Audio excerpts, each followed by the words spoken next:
Hi everybody, this is the Cricket Badger podcast. Each badger marks the track with its own scent. His black legs are short but very powerful for digging. The name badger probably comes from the French word bêcher, meaning digger.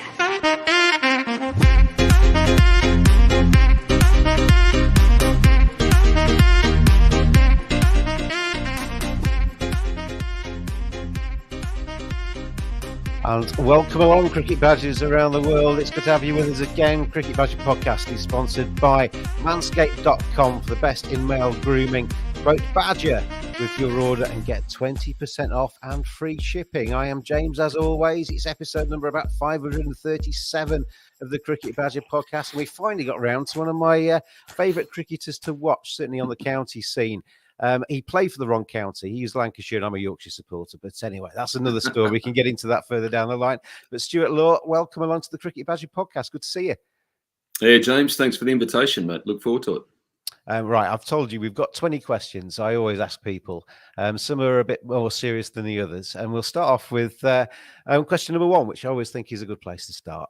Why cricket? What is it about cricket that has dragged you in, kept you for the majority of your life and kept you involved with the sport? Well, to be honest, I was born with a cricket bat in my hand.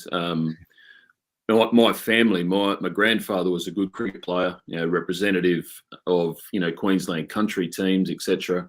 My father was a good cricketer, same thing, represented Queensland country. My uncles both played. So probably the toughest games of cricket I played were the backyard test matches around Christmas time. And the further I went along in my career, the more dangerous it got. But I was born with a cricket bat in my hand. My family, we're sport mad. Cricket got me in early, and I've been involved for 35 years in the professional game. So it's given me a lot. I'm just trying to give back now to the young kids coming through. It's quite an unpleasant birth for your mother if you got a cricket bat coming out with you. we won't focus on that bit. It was only a miniature bat, so it wasn't too bad. I mean, just on the kind of giving back thing. I mean, you obviously moved into coaching since you finished playing, and we'll talk a bit about the coaching. But you're out there in the UAE at the moment with the Bangladesh under-19s, aren't you? Tell us a little bit about that. Yeah, I've been the head coach of the under-19 program in Bangladesh now since July last year, and it's a tough gig, mainly because the young boys during COVID, that the whole of their cricket was shut down. So they've got a World Cup coming up in January 24, so only 8 months away, 9 months away, and to lose 2 years of cricket has been pretty tough for them to sort of regather where their skill level should be. But the joy on their face when they actually do play cricket, it's something that you can't explain properly. But it's been a great challenge. There's a couple of real good potential future superstars in this group, and they are sponges at this age too. It's been a great experience for me and the coaches that have been involved, just to listen to the players and watch the players develop and get better. It's been brilliant. So yeah, I'm thoroughly enjoying what I'm doing right now. Spoken to a few coaches on this podcast, and obviously you achieved a lot playing wise, but how different, how satisfying, what's the different kind of dynamic in seeing somebody you've kind of invested some of your time in actually go out there and score 100 or take a fifer? Yeah, mate, towards the back end of my playing career, when you're a senior player and you're helping players out in the middle, you might be batting with them during a partnership and they're going through a tough period, and you try and help them. You talk them through the next 5 to 10 overs that you're out there, and to see them come through that and to go on and make a big score was probably more satisfying than scoring the runs yourself. And coaching, I see, is very similar to that.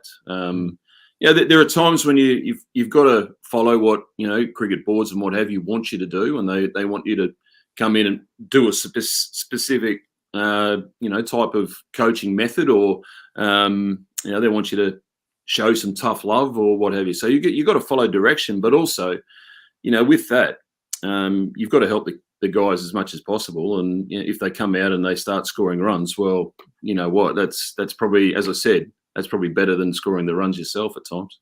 I'd imagine it's 50-50, and half the time you're pulling your hair out thinking, why haven't you listened to me? And the other half you're thinking, wow, fantastic. Well, having been there, I probably put my coaches through, that sort of mindset as well. What the hell are you doing? We didn't tell you to do that. But when you get out in the middle, the pressure, I keep saying, pressure does strange things to people. And, if you come out the other side, you work it out yourself during that period of time, you become successful. It's certainly very rewarding. You've obviously coached West Indies, you've coached Middlesex, you've coached kind of almost like the finished product, and now you're coaching the under-19s, which are coming through. I guess there's a difference there, but I mean, I've spoken to coaches who say a lot of it is just off the pitch. You kind of sit down, have a chat with people, and just kind of create the mindset. Because a lot of it's played in the head, isn't it?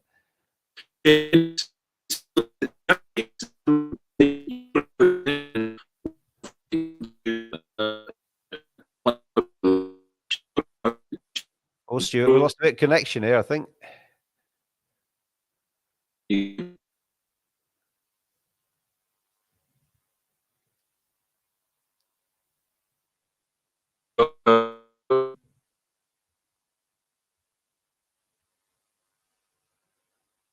We've lost Stuart for a second. I'm going to drop him off and hopefully he rejoins me.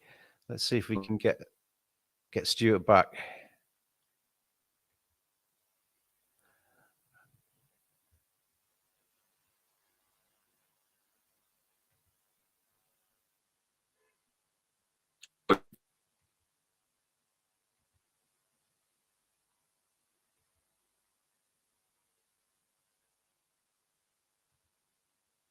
All right, I'll just stay here for a second. Hopefully Stuart can rejoin me and come back with a slightly better connection, because that was a little bit like Metal Mickey there for a minute.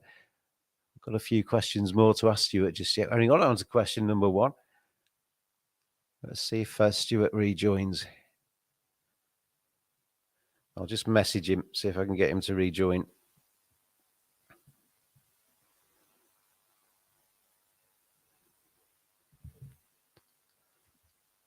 There we go. Yeah, apologies for that. That you went all strange on me for a second, so and disappeared. So maybe that was a connection.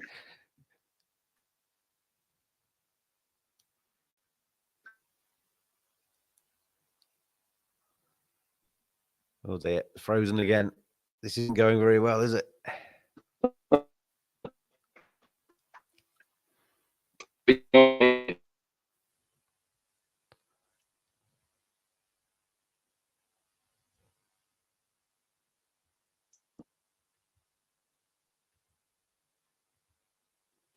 Try again. See if he can join again. Otherwise, we might have to ditch this until we get Stuart on a better line.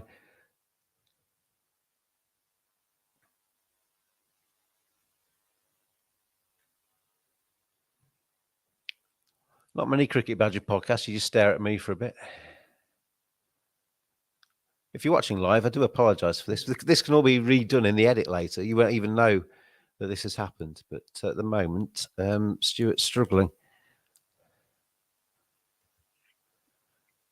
Hi there, Stuart. You got me? I've got you now. Yeah, that's better. That's better. I don't know what was wrong. There's gremlins in the system, isn't there? I was just asking you about the difference in dynamic of coaching kind of like a younger player as to a more seasoned pro that's almost a finished article. Yeah, and the big difference is out here I said you've almost got to coach the coaches into how to think about different scenarios at practice. Practice is really, really important. The young players they don't know, and these young kids they really need guidance. They need you to be their father, their big brother, their mother at times. So to encapsulate all that is probably the most difficult part. Watching them get out and play the game is probably the most enjoyable side of this job.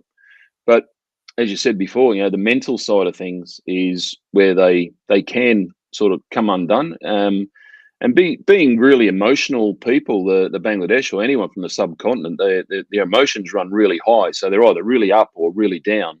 There's no in between.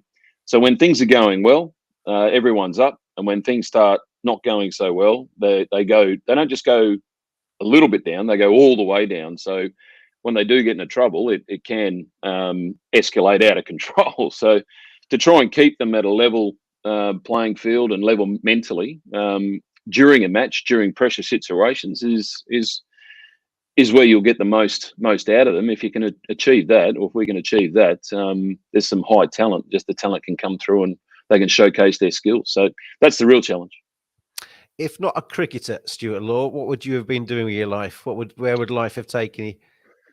Oh, mate, who knows? I didn't like school. I wasn't very good at school. And that's probably not what parents want to hear me talking, if I'm coaching their kids. But I had a go at rugby league when I was a young man, but I realised that was probably just a bridge too far for me. I didn't like the bigger fellas running at you. The contact was too tough. I probably would have been, something like I do joke about it when I was younger. Probably would have been a garbage truck driver. That's probably where I probably saw myself. That was the level of education that I provided myself, chasing my dream to play cricket. But I think if I hadn't played cricket, I think there would have been something else. I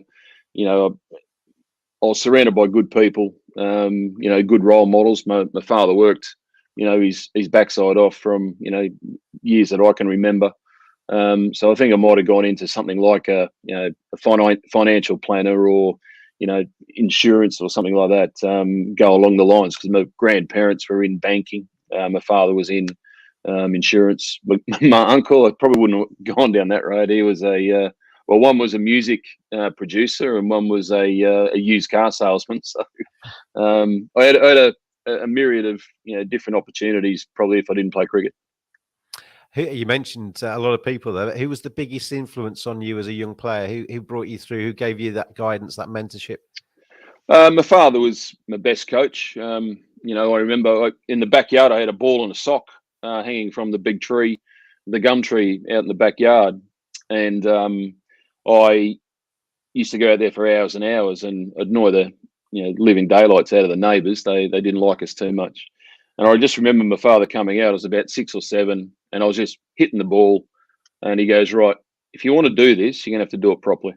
And he just showed me the basics of it. And from there, I learned. Every now and then he'd come out and have a look. He'd take me down the nets and we'd work on a few things. And then once I progressed through to playing A-grade cricket, he was always there to offer me advice. Some I liked, some I didn't. The critique was very brutally honest, but I think that's what made me the player I was. To be told that 45 was well played, but not good enough. If you want to go further, you got to score more than that. And if you get out for 30, did you get tired? Did you? Yeah, okay, yeah, fair enough. And just wound me up, and I thought, right, I'll show you. And lo and behold, it worked for me. But my father, yeah, definitely. If I could take you back and you could relive any 24 hours in your cricketing life and have that day again with the highs, a good day in your career, which one would you want to relive? Oh man.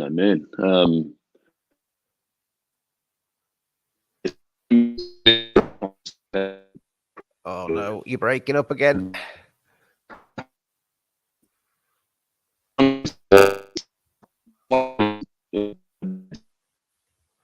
Just about to get a really good answer there, weren't we? We got to question number 4 now. Anyway, so we're getting there. Just seems to be a connection that lasts for about 10 minutes, then disappears again, doesn't it?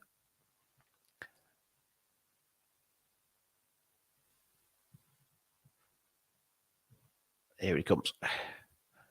There we go. My goodness, there we go. In and out. This connection lasts for about 5 minutes, then disappears, doesn't it? But anyway, the day in your life that you'd like to relive again. Oh no.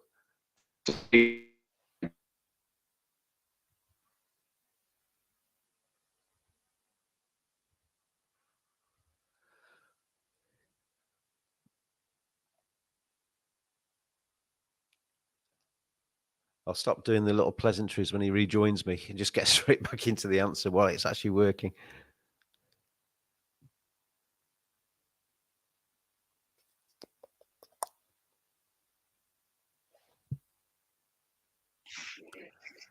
There we go. All right. All right, back again. Fingers crossed this time. Yeah, the day in your life you'd like to relive.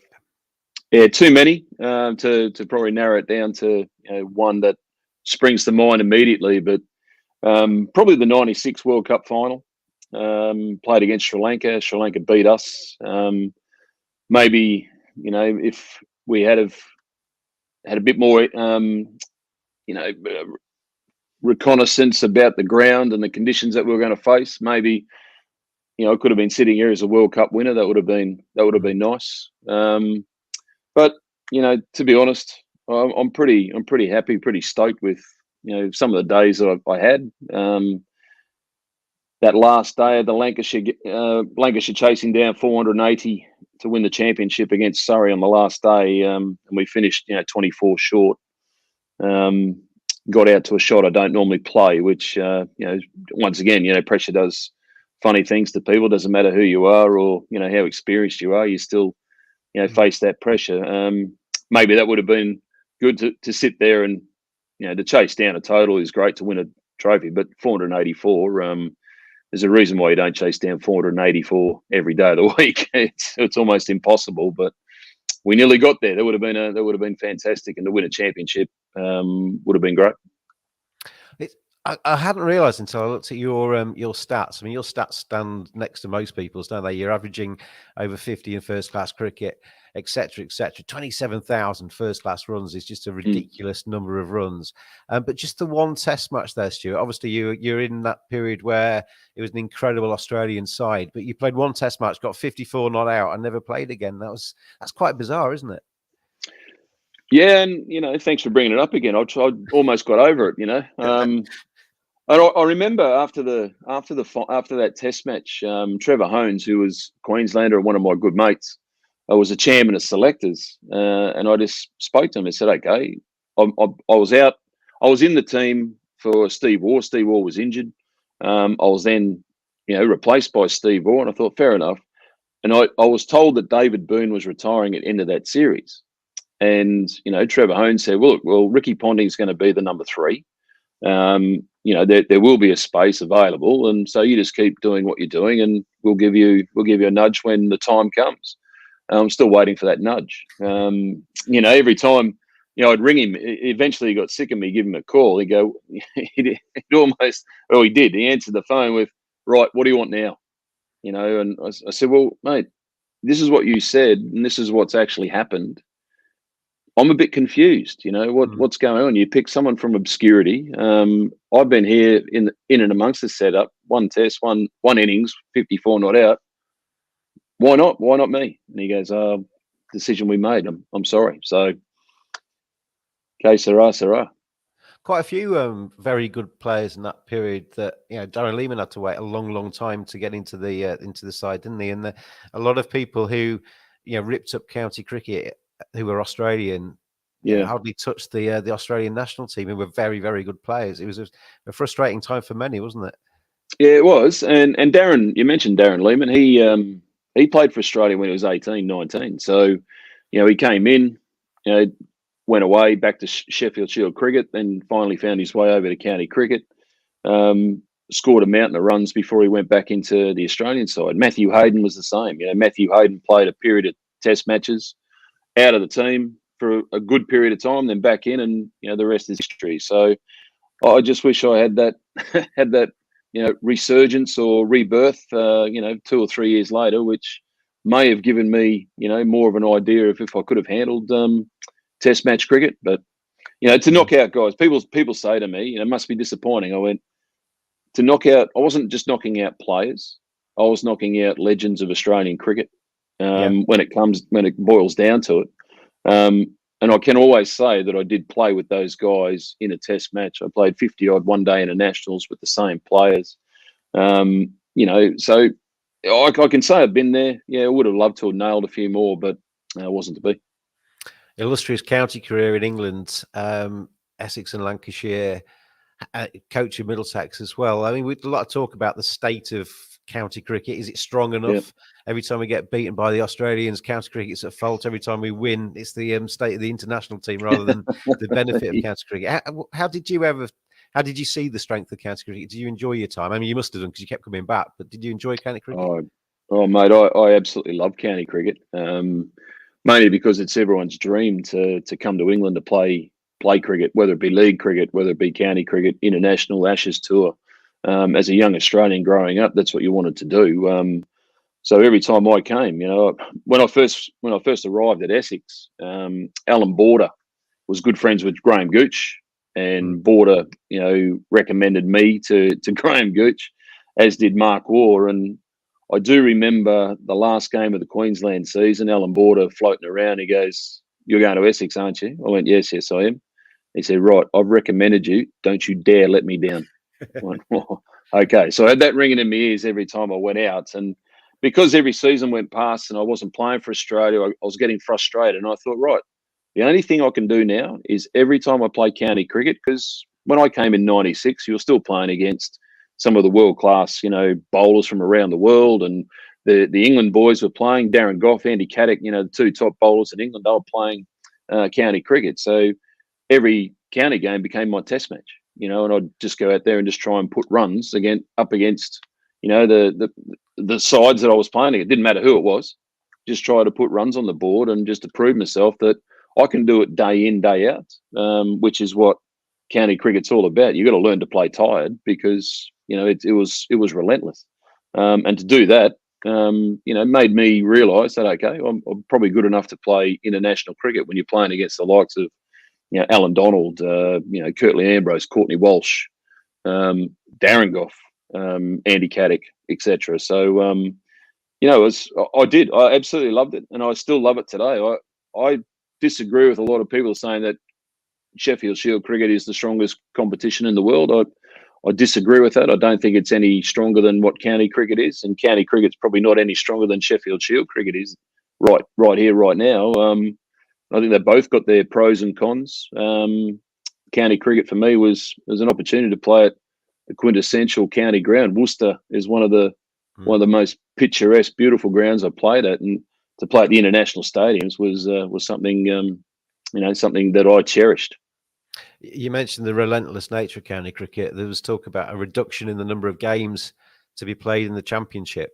I can remember talking to Jason Gillespie, and he said the difference, he loved county cricket as well, but he said the difference is that you are going from one ground to another in the county game. Whereas in the Sheffield Shield, you might get a little bit more time to prepare for the next opposition and actually think about your game. And if you're struggling to put a few things right, can you see that?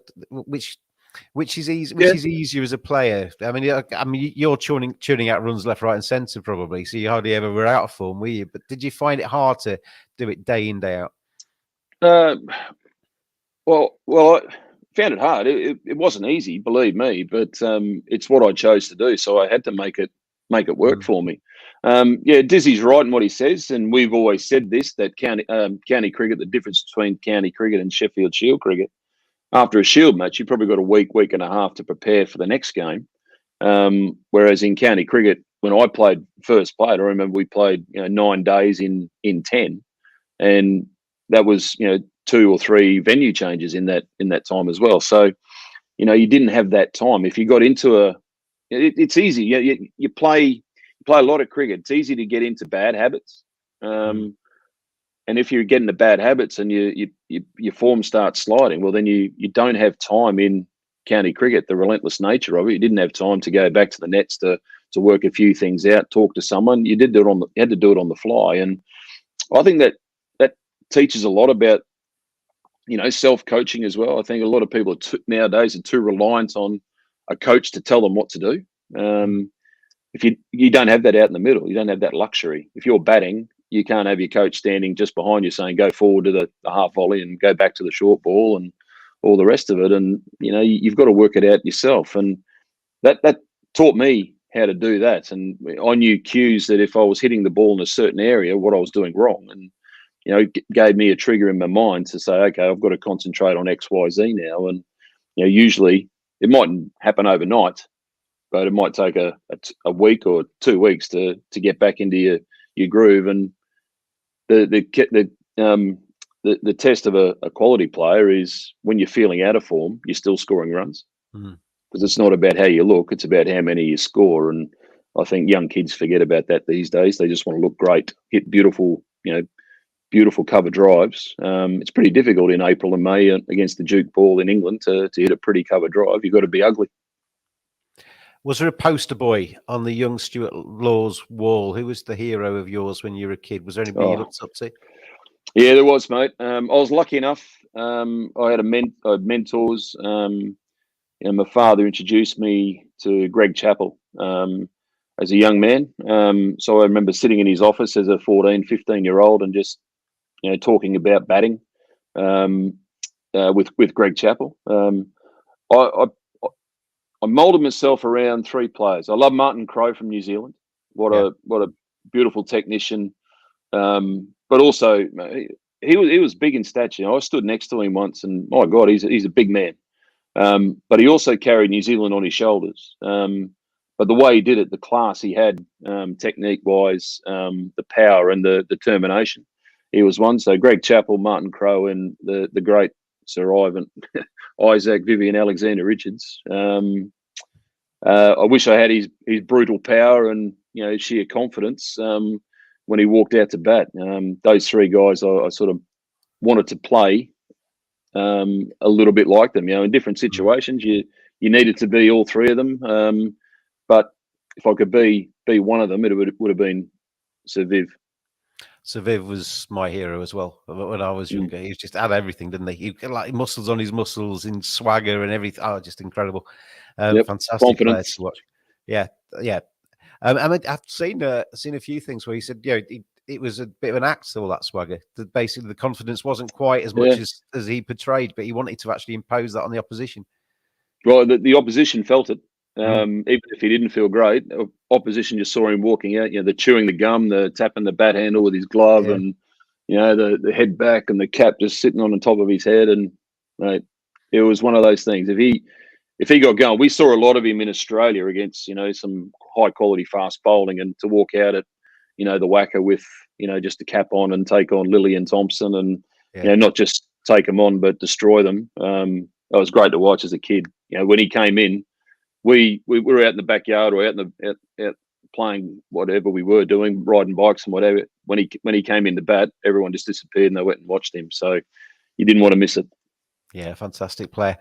If I could let you, this is a question about a current player, but if I could let you jump into the body of a current player, have their life for 24 hours, have their skills and their challenges and their successes, who would you pick? I'd pick Vera. Oh, every time I ask a good question, he's got it.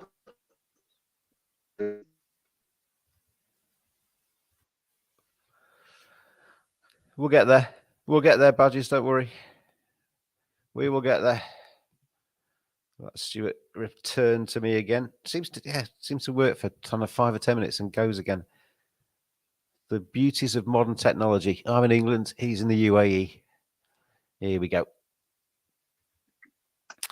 Worked for a bit longer that time, Stuart, but we got disconnected again. Anyway, I asked you the question about jumping into the skin of a current player.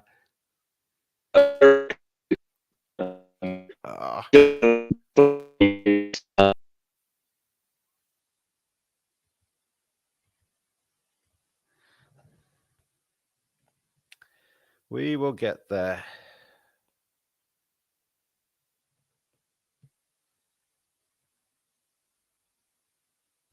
It's actually given me the chance to just do a little bit of research on something else I want to ask you. But anyway.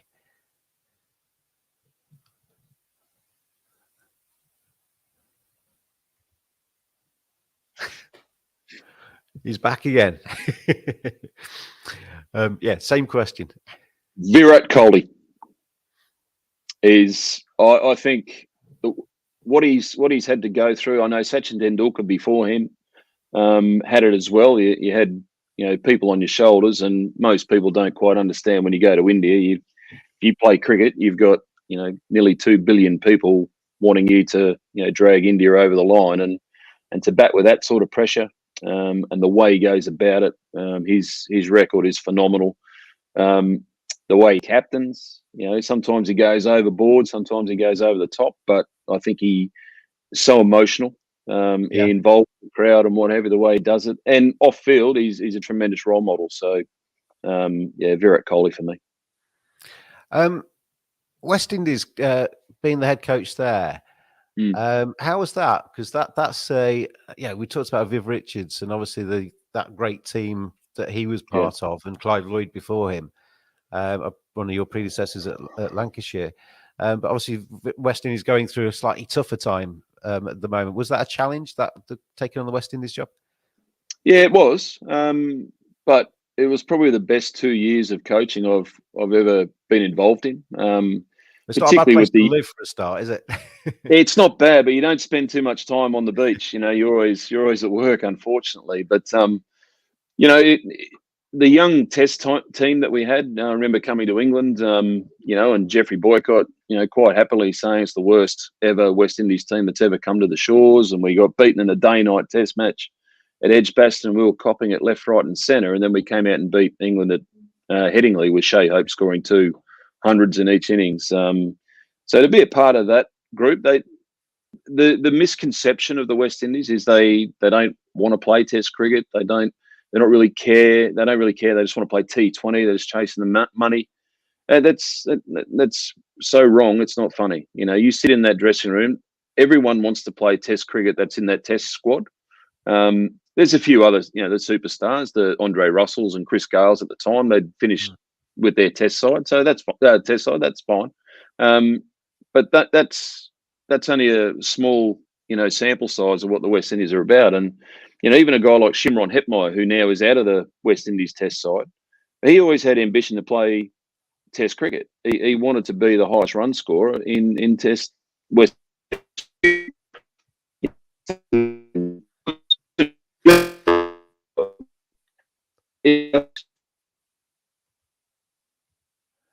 Oh dear. Oh, right. I'm gonna have to run when Stuart comes back. We'll run through the other questions as quickly as we can. I'm going to try and get through the 20, whether it kills us. But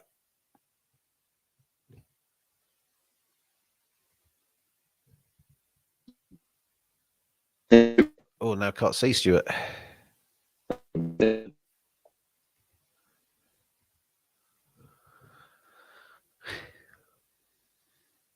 Not had this problem before with anybody, not to this extent, where it comes in brilliantly for a while and just disappears completely. But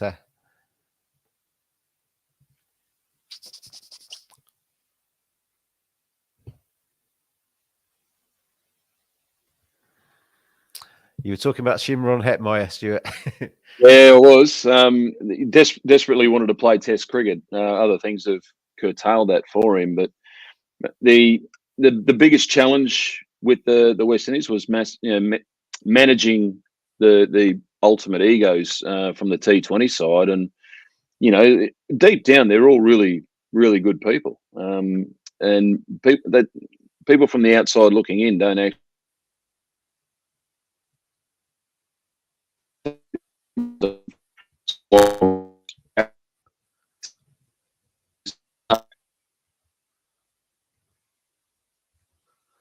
Oh, he's a really good guest as well, isn't he? Oh, this is so frustrating. This is so frustrating.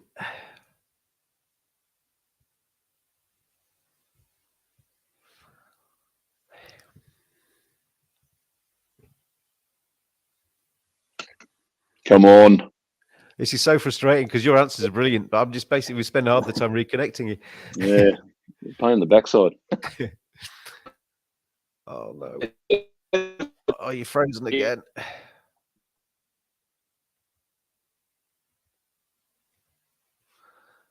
Then I have to maybe try. Oh, come on, one more time, Stuart. Let's do this. One more time.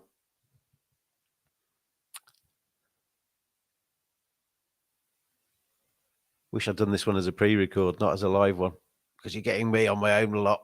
That's too much.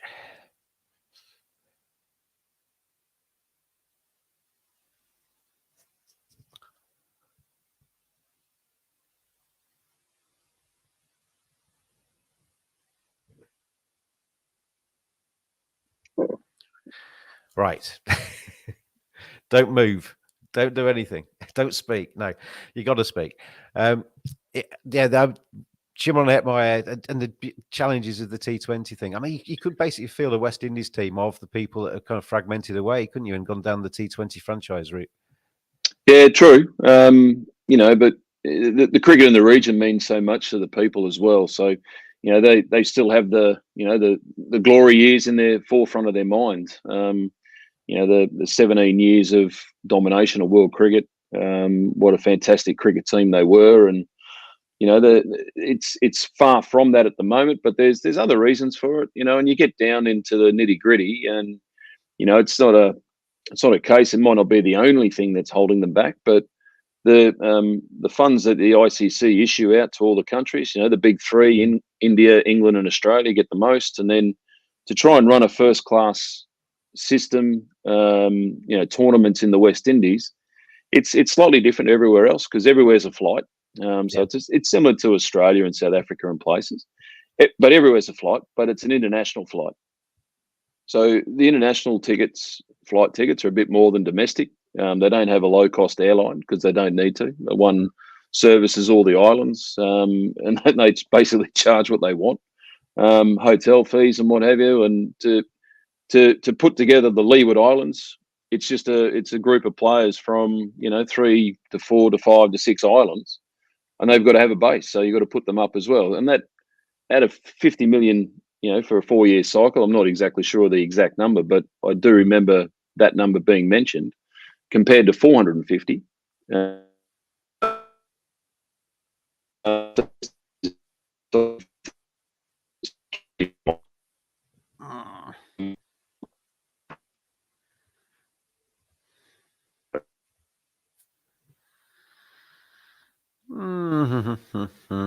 I'll sing to you.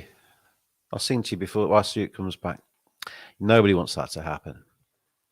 Right, one last time. I'm going to basically try and fling through these last questions while I've still got Stuart, and he's still half smiling because this is getting frustrating for both of us, I think.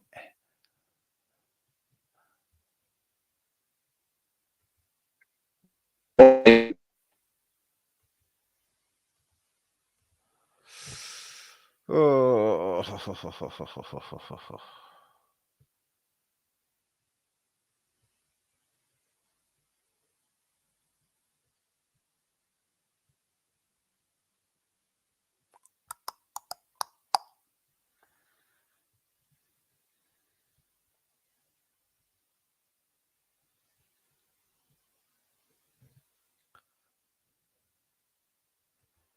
Right, Stuart, while I got you back, we're going to basically run through these rest of these questions as quickly as we can. So one-word answers if you want to, because whilst I've still got you, and whilst you're still half smiling, because this is getting frustrating for both of us, I think.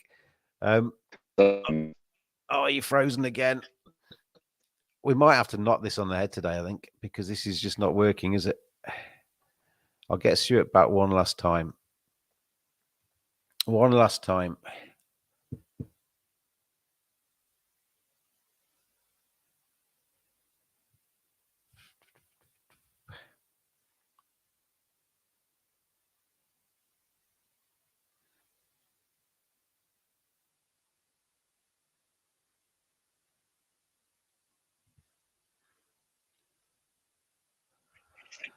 Got everything. The beauties of technology. Right, the next question was going to be: if I put you in charge of world cricket for a day, what's the first thing you'd do? Stuart Law's on the door at the ICC. What would you do? I'd make it an even playing field, to be honest. That goes back to your previous answer, really, isn't it? Yeah, the distribution of funds to make sure that cricket is we're trying to say it's a game for all, and we're trying to make it the global game. And I think to do that, we need to understand that things need to be put in place for countries to be able to put teams out on the field. So a distribution of funds, not equal, but let's up a few of the lesser nations to give them a bit of a leg up. If you were starting your career again today as a youngster, is there anything you'd tell yourself, anything you'd do differently, anything that you'd give that young Stuart Law, that advice you'd give him, knowing what was around the corner? Yeah, head down and score your runs. That's basically it. The rest will follow. Don't go chasing. It's difficult this day and age because it's all about chasing the money, and there's plenty of money out there to be had. But I still think those that pursue the international, want to play for your country in all formats, you'll be looked after better than most. So head down, bum up, score your runs. Would the 12-year-old Stuart Law be very happy with what you achieved in your career? No, not at all. Yeah. Yeah, I wanted to play. I wanted to play for Australia for a long time. I remember my school teachers telling me I'd never do it. It's a stupid thing to want. And to only have played one test, I would have loved to have played, even 20 test matches. But I set out. I would love to have played 100 and become, one of the best players that Australia had. So unfortunately, it wasn't to be. But as a 12-year-old, no, I'd look back and go, no, I've done nothing. Wow, you're harsh. But fair. Right, we're on to the more frivolous questions now. You can answer these with one word if you want to. They say rock stars want to be sportsmen and vice versa. If you could have been famous doing something else, what would you like to have done? Lead guitarist with a rock band or something? Yeah, no, I'd probably be more like a drummer, I reckon. Okay. Yeah. If you could meet anybody, living or dead, somebody, some hero out there, who would you quite like to have met that you haven't met? Mate, one of my sporting idols growing up was Andre Agassi. Oh, yeah. I just love the way he went. He's the story of him as a young kid going through that tennis, regime as a youngster was, nearly turned him away from sport. And he turned it around to become one of the greatest of all time. So yeah, Andre Agassi. They're going to make The Lawman, the film about your life. Who would play you? Well, I have been, and I don't know, I've not really know too much about the bloke, but I have been mistaken for Max Beasley a few times. Not recently, but in my younger days, yeah. So I think he'd be top of the list. My wife seemed to like him a bit, so that's okay. Well, I've got a suggestion. I'll just put him on the screen. Mark Wahlberg. There's similarities there, isn't there? Oh, I'll take that. I'll take Marky Mark. Yeah, no problem. What's the last time you can remember feeling really nervous? Were you a nervy player? Were you somebody that ready to go out there? You got all cold sweat, or did you take things in your stride? Towards the end of my career, not nervous so much because you knew exactly what you were doing. At times you're a bit more apprehensive, but never nervous. As we say back home, not shaking like a shitting dog. Haven't been that nervous, but I think nerves are good though. You've got to understand what nerves do, and if you can turn it around and make them work for you, it can be real powerful. So I can't remember the last time, but there would have been a time recently, even in a coaching career, where you sit back and you are nervous. Your palms are sweaty. You're waiting for your team to go out and hopefully follow through with the plan that you come up with. What is the top item on your bucket list? Things to do before you die? Well, people say parachuting. I don't no enjoyment, nothing to do. That. No, I don't want to do that. I have a fascination, and my wife and I have got a fascination with sharks. Growing up in Australia, I've had a few swim under a surfboard, and that's a bit frightening. But I'd like to go to South Africa or a place in Australia called Port Augusta, where you can go and cage dive with the great whites. I'll let you do that on your own. I don't want to come on that one. I'm not sure I want to do it, but I'll have a go. Yeah. On a scale of 1 to 10, 10 is the Fonz, 1 is me. How cool are you? Well, 35 years ago, I thought I was really cool. I thought I was out of 12, but now I'm about mid-road, mate. I'll go a 5 or a 6. If you had access to a time machine, you can take it forwards or backwards in the world. Where would you take it? What part of history or the future would you like to see? Oh wow, yeah, that's a good call. Good question. I think I'd like to go and see the future and what it holds for, is all this, move towards, renewable energies, is it going to be sustainable and achievable? To be honest, that's one thing I'd like to get hold of. We're getting told a lot of information, and some people are saying it's a load of rubbish. Other people are saying no, it's the only way that the world's going to survive. So I'd like to go forward and see if that is the case. Good answer. Good answer. You're right. You've been all over the place. Obviously, if you could have a second home anywhere in the world, where would you put it? It'd be near a golf course. I love Thailand. So anywhere in the country of Thailand, particularly around the beach areas. So Phuket, Hua Hin, around there, I'd absolutely love to see my days out there playing golf and just lying on the beach. Sounds all right. And avoiding the sharks. No sharks there, mate, apparently. If you could change one thing about yourself, what would you change? Other people's perception of me. They see me as the player that I was, 30 or 20 years ago. And, people don't realize how much I've changed in time. And I think the greatest thing that happened to me was the birth of my son, who's now 21. You do learn to calm down and cool it a bit, but other people's perception. It's been a bit tough at times when you hear about people who don't even know you saying what type of person you are, and you think, well, mate, how do you know? And that's the thing that irks me a bit. But that's life, I suppose. You think you've got that image of being like a hothead from when you were younger that people still see you as that? Hothead. I've been called recently. I've been called, hard. I'm not hard. I'm honest. I don't think honesty is a bad thing to be. Yeah. Honesty is only as bad as what a lot of people don't like hearing the truth. Probably the way I deliver it at times is very harsh, but sometimes there's no easy way to tell someone the truth, and unfortunately for me, I've just got that in me that I'll tell it how it is, but it doesn't make me a bad person, and that's the perception I want to change. There's a lot of things that have been said about me in Australia as well, and usually said without my knowledge, or usually said without me having an ability to talk back about it. So there's always two sides to every story, and I'm sure that some people understand who I am, and that's okay. I've got my circle of friends, and that's all I need. But some other people who, you probably think they might be influential in your future career, don't really know the real Stuart Law. What will you be doing in 10 years' time? Hopefully living on a golf course in Thailand, playing golf and sipping cold drinks on the beach. That'd be nice. But no, I'd like to still be involved in cricket in some capacity, whether it might not be involved in direct contact with players.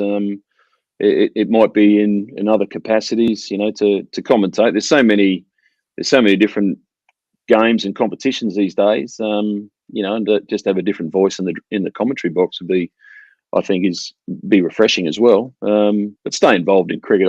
Mate, I'm a cricket tragic. I'm like you. I love cricket. Absolutely love it. Always have, always will. I'll always stand up for it. Test match cricket is my favourite. I'll always stand up for test match cricket. I love watching the T20s. I love watching the 50-over game. I think cricket's the winner. Right.